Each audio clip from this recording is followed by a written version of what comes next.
बीकानेर तकनीकी विश्वविद्यालय के कुलगुरु अखिल रंजन गर्ग ने कुछ समय पूर्व पदभार ग्रहण किया है। रविवार को अजमेर आए। उन्होंने सबसे पहले महिला इंजीनियरिंग कॉलेज और उसके बाद बड़लिया इंजीनियरिंग कॉलेज का निरीक्षण किया। उन्होंने यहाँ के शिक्षकों से संवाद करते हुए जितनी भी शिक्षण व्यवस्था है उस सभी व्यवस्थाओं में सुधार करने के निर्देश दिए। उन्होंने कहा कि शैक्षणिक स्तर में सुधार करना उनकी प्राथमिकता में शुमार रहेगा और साथ ही उन्होंने कहा कि समय पर टाइम टेबल तैयार कर परीक्षाएं निर्धारित समय पर हो, उनका परिणाम भी समय पर आए, इसके लिए कैलेंडर तैयार कर दिया गया है।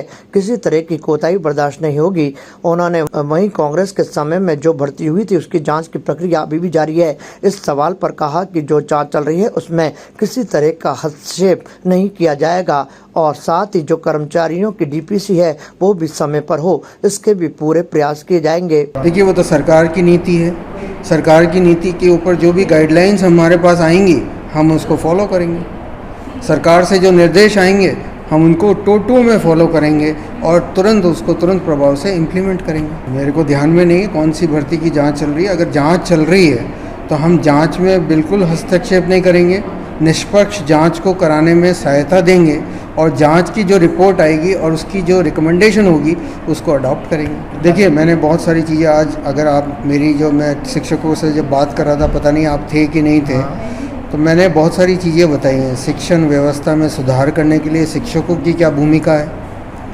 विद्यार्थियों की क्या भूमिका है और नॉन टीचिंग स्टाफ की क्या भूमिका है। और मेरा ऐसा मानना है कि हमारे यहाँ के जो इंजीनियर्स हों वो सोल्यूशन प्रोवाइडर हों, वो जॉब सीकर्स नहीं जॉब प्रोवाइडर्स बने। स्किल के ऊपर मेरा विशेष महत्व रहेगा कि इस प्रोफेशनल डिग्री को जब वो ले रहे हैं तो अपनी स्किल को इतना मजबूत करें कि उनको जॉब ढूंढने की आवश्यकता नहीं, वो अपना जॉब खुद खड़ा भी कर सकें और लोगों को जॉब दे सकें।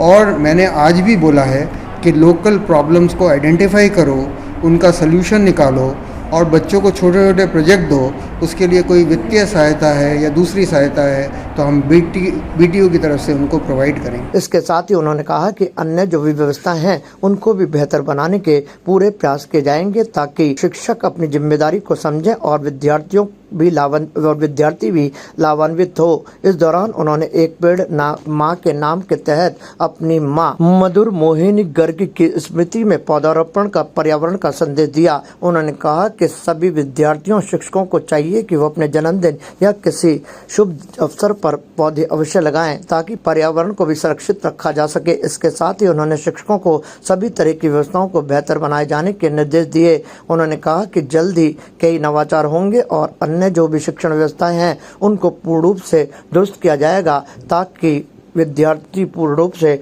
लाभान्वित हो सकें। ताजा खबरों के लिए देखते रहें सरेराह न्यूज। अपना फोन उठाएं और सब्सक्राइब करना ना भूलें।